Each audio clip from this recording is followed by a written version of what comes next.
Hi there, friends and family. I want to talk to you about just a couple of things, maybe three actually. One is be careful what you ask for because there's a good chance you may get that. Two, I want to share my experience with a disease called duplicate contracture. It is hereditary, and there's a good chance that if you're listening in, you're one of my kids or grandkids, and just want to give you a heads up on this disease. I have it, and I honestly have checked with both sides of the family, and I don't know anyone who has had this, so I don't know why I got it. But like I said, be careful what you ask for. I'll tell you. I'll explain that in a minute. And then three, want to explain maybe a workaround because of this disease, which has helped me with the family search. And so with that. Here's a quick story. I remember back probably 7 or 8 years ago, I was put into a position in church where I was asked to talk about indexing and try to get the ward members, or at least the high priest, to index. And I was told I had to, every family we visited, as we went out each week, I was told that I needed to spend a couple minutes talking about indexing. I was told at the start of every meeting that I needed to take 1 minute, talk about indexing. I talked about this until I was like literally blue in the face. And I remember one time specifically telling everybody in church, I said, I index, I will index till the day I die. I love doing it. You know, it's doing this great work to help take these records that are these historical documents, you know, indexing them so people can search for them and find their ancestors and, you know, help out our ancestors who have gone on before us. And so I am really convinced it's very important. But I remember telling everybody, if if I only had two fingers, one finger on each hand, I would still be indexing. There's nothing going to stop me from indexing. I remember bragging about that in church, and who would have thought several years later I would be put to the test. I'm still doing it, not as much, but I'm knocking out a batch or two every month, and literally right now it is with one finger on each hand because of this disease. I'm going to try to show you the condition of my hands right now. Oh, I'm just scratching myself, and you can maybe see this hand. So this hand, I'm going to switch gears a little bit and just talk about duplicate contracture. And so it's kind of a crazy disease. I didn't even know what it was when I first went into the doctor. Actually, I went in, and it was right before COVID when everything was still open. And I noticed that my finger, both of my fingers on each hand were, I got these braces on right now, but both of these fingers were starting to bend down. And I asked the doctor, you know, I went in for my annual physical, and everything was fine. And he asked me right at the end, you know, anything bothering you? And I'm like, well, other than getting arthritis. And the doctor, who was about to retire, looked at my hand, and he's like, oh, you know, it doesn't look like arthritis. You probably just jammed your finger too much when you were a kid. And so I didn't think much about it. I went home and didn't tell anything to Jennifer. I actually managed to keep this from her for about a year. Nobody knew about it. I was kind of private about it, and here I am telling this on YouTube. But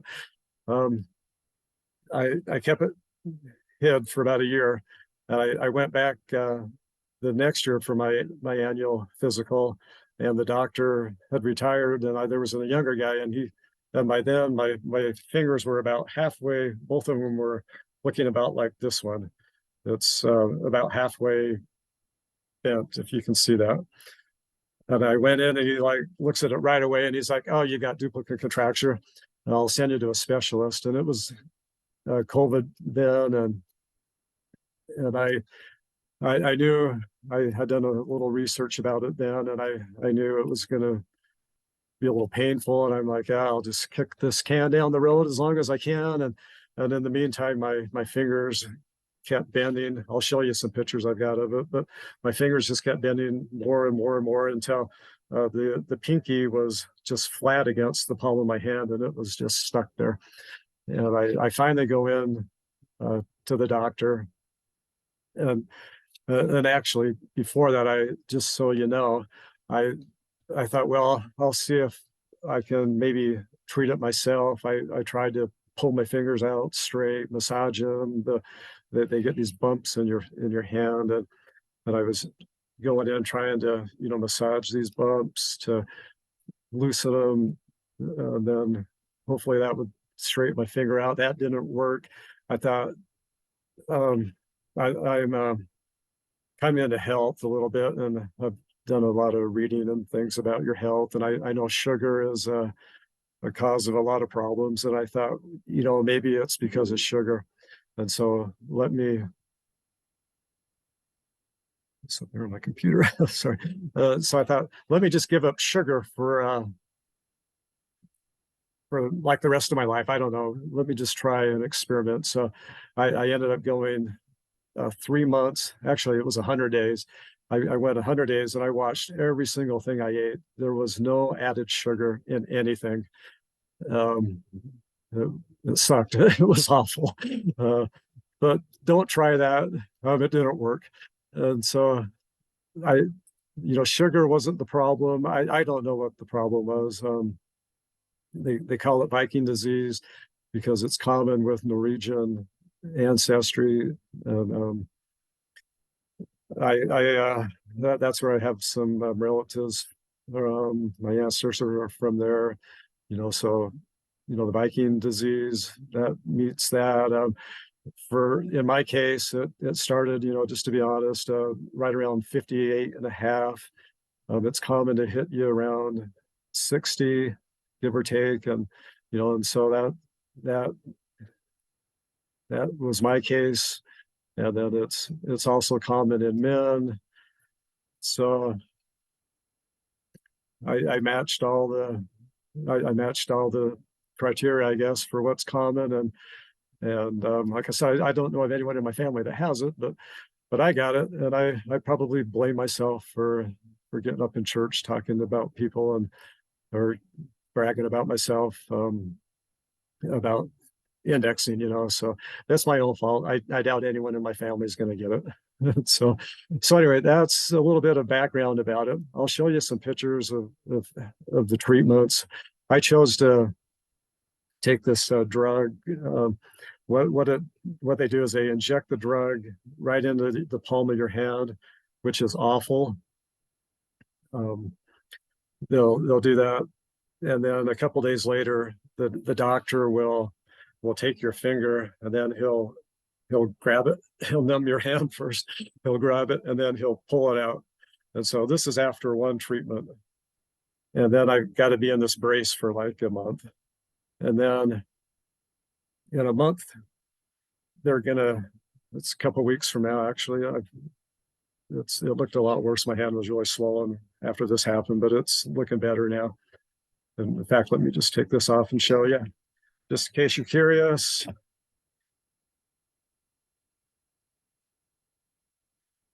Okay, so this is my finger without the brace. That's about what it looked like after, I don't know, 7 or 8 months when it started to go bad. And so the doctor injected right in the palm of my hand along this cord. And then 2 days later, like I said, he grabbed my finger and pulled it out that direction. That's as far as I could get it with the first treatment.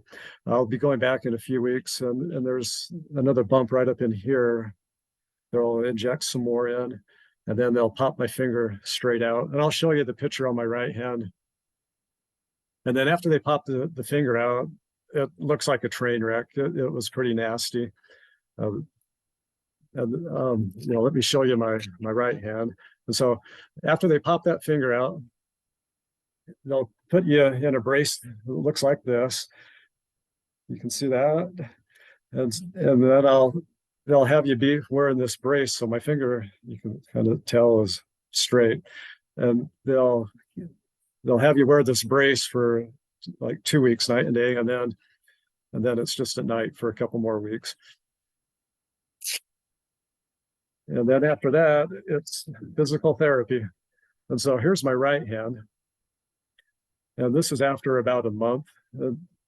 When when they popped the finger straight out, it was almost like they broke my finger. If you've ever had a broken finger, it looked bad. There was like this big old blister all around it, and that's healed now. That's why it's a little red, and you can kind of maybe tell a little bit. It's really, the skin is really rough. Honestly, it hasn't. This part of my hand hasn't seen the light of day for a couple of years, but I can bend my hand now. It was definitely worth it. It was painful to have the injections. Here's my advice. If you notice you're getting this disease, get it taken care of right away. The pain from getting poked, it's not going to matter how long you wait, right away, or if you wait a couple of years, it's going to hurt the same. Yeah, obviously. Excuse me. But what was even more painful is the physical therapy. That is awful. And so if you get it taken care of right away, when your finger's like that, you're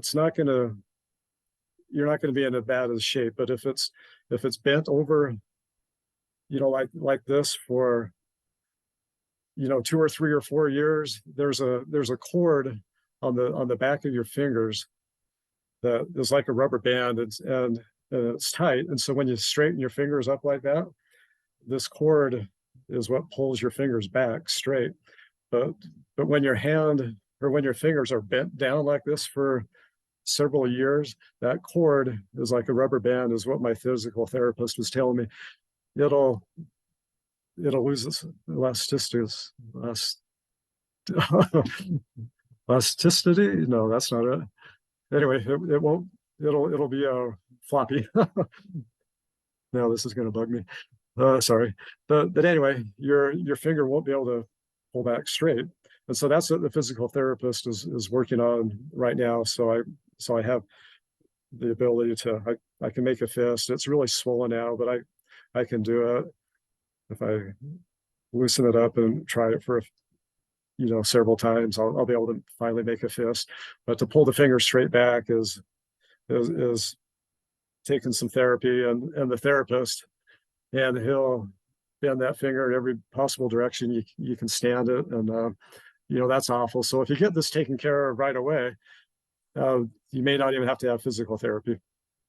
If you wait, you're going to be in a lot worse shape. And so don't put this off. If you're watching this just to learn a little bit about the disease, get it taken care of right away. There may be other treatments, I'm not sure. I even saw online some people just chose to have their fingers amputated. Not worth it. So I got some pop-ups here. Anyway, that's a little about the disease. So I'll post some pictures. You'll see the progress. But the next part of what I wanted to talk about was, my love for doing family history, and it has definitely slowed me down, and actually it's caused me to be on disability for 4 months. So I guess that's actually a good thing. So I'm out of work for 4 months because of this. It's a couple months on each hand, the work that it's required, and my hands have been pretty much useless. And honestly, I was so excited a couple of days ago. I was able to like make a fist, and for the first time in a long time, and scratch my back. It's like, wow, this is awesome. I can scratch myself, or wash my hair. And but anyway, kind of a lot of things you take for granted by your hands. And so anyway, I was able to keep doing family research, but because I couldn't write, I have been in the past, for years, just writing all my notes down and taking really good notes. And but I discovered a program called Goldie May, and I'm just going to show you that just for because I'm going to keep using it now that I can even write again with my right hand. I'm right-handed, but I can hold a pencil, I can write, but I'm still using Goldie May, and so I just want to pass on that information too. So I'm going to stop for now and show you some pictures, and then I'm going to show you Goldie May. So if you're just watching to learn about duplicate contracture, my experience, feel free to end the video, and I'll continue on a little bit more with my experience with FamilySearch. Okay, so here's the pictures I was going to show you. This one is before the treatment. Both of my hands look like this, and they were about like, it was bent down about like this for about a year. And let's see, this one is after the first treatment. So I got the shot 2 days before this picture was taken, and then I got my hand numbed, and then the doctor pulled my finger straight in this position. And then this was after the final treatment, and this was just one big old bruise. Like I said, it was a mess. It looked like a train wreck. This was swollen, this part here, it's still a little swollen. But then you can see when the doctor straightened out my finger, notice the top part of the finger, it's kind of straight like the other ones here. Well, sort of anyway. The brace helped. But that's after the final treatment. And then from there, it was just healing. This last one was when the physical therapist, after a couple of weeks after that final treatment, the physical therapist was just bending my hand all these different directions, and that big old blister kind of split a little bit, and then he just decided to cut the whole thing off. So it looks a little bit like road rash in this picture, but that is kind of the progression of the treatments. And then, like I said, it's looking pretty good and healing and functioning pretty well, and I have great hopes that it's going to fully recover. I'll be back to normal. So there you go. That's a little bit about my experience with this duplicate contracture disease. Okay, we are almost done. So I'm just going to show you what to do. Suppose you break your hand or something, you can't write, and you love FamilySearch, you love doing genealogy, you love researching your ancestors, but because you broke your hand, you can't write, and you're used to taking notes, and that's how you do it. Let me show you a little workaround here that I've discovered, which is amazing. This is just a little plug for a program called Goldie May. It is a research assistant that links up with your FamilySearch. So first off, how to get this? Just go to the home page here. Scroll down to the very bottom. You'll see it'll say Solutions Gallery. Click on that. And right now it is listed under the new section. You'll see Goldie May. However, right now it's April 25th, 2023. Who knows how long it's going to be here. So you will find it though if you scroll down to the research assistance. It's here. It'll be here. So what you'll do, you'll just click on it. You'll click Get Started, agree to the terms, and then you're done. That's gonna load it up to your Google extensions, which if you're not familiar with those, you'll see on your browser window. Myself out of the way here. You'll see on the browser window right there, this little piece of a puzzle. That's your extensions. Goldie May, I've got RecordSeek is a fun one, but right now, Goldie May, let's give you a quick overview of that. So click on that. That'll bring up Goldie May. I organized my page, so I've got it on one side of the screen, and then I've got FamilySearch on the other. What this will do when you first sign in, I have already done this, but when you first sign in, it's going to ask you if you want to link up with your FamilySearch, and you'll log into Goldie May with the FamilySearch username and password, and then that will sync up your FamilySearch with Goldie May. And then from here, here's the menu.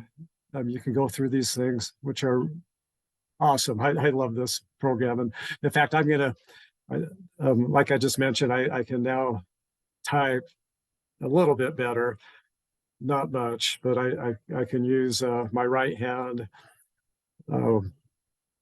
But I'm still using this. I can write, because I can use my right hand, and I'm right-handed. But I still choose to use Goldie May. So here's what you'll do. Go to set up a project. I've got a few here, and these are family trees that I've been working on. If you click on the projects, you can click new, and then it'll ask you, to title the project, make some notes in here. I've already done this, so I'm going to just show you what I've got set up. We'll go to, I just put my dad in here to test out initially, but here's one that I'm working on. My uncle passed away a few months ago, and I wanted to do something nice and try to work on his genealogy, and in case his kids go in and they'll see that, the family tree is already there. I think they might like that. And so I started working on this, and the first thing you'll do is you'll add a task. So you can call the task whatever you want. These are some of the things that I've done before, but you'll name the task what you want to do. Like, here is some of mine. Double check. His I think that was his mother or grandmother, but check his obituary. There's names here, just make sure they're listed in FamilySearch.